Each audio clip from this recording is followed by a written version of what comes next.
Good evening. Tonight we've heard many of President Obama's priorities for the next year in his State of the Union address.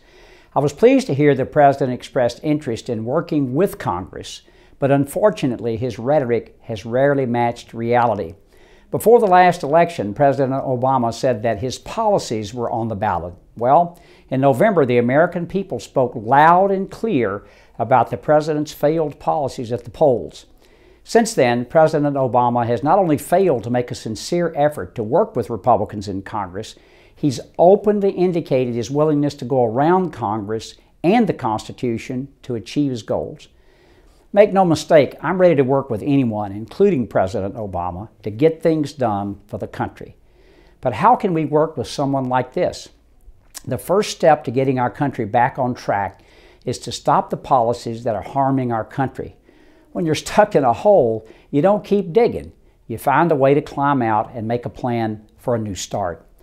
Some of the priorities laid out in the speech are goals that all Americans support. We should make sure that every able-bodied worker has a good-paying job that can support their family.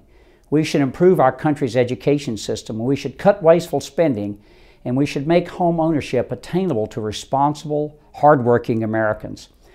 But even on goals upon which we agree, the President has an over-reliance on government as the solution.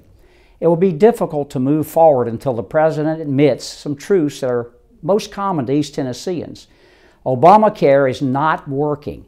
Immigration reform should happen through changes to law passed by Congress, not executive action. And under no circumstances should we reward anyone who comes to this country illegally with citizenship.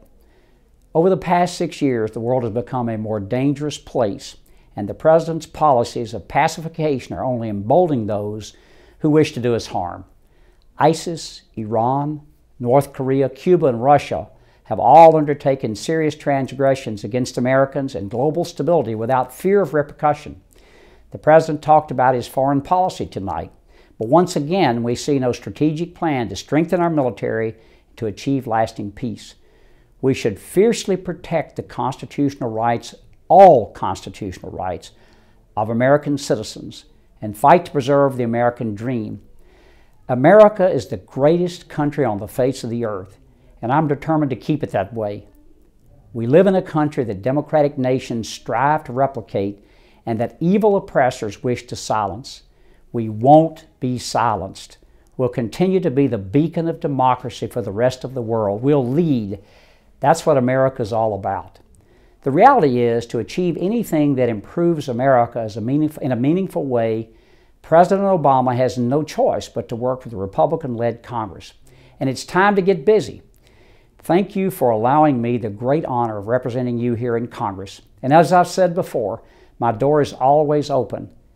God bless you, God bless your families, and may God richly bless the United States of America. Good night.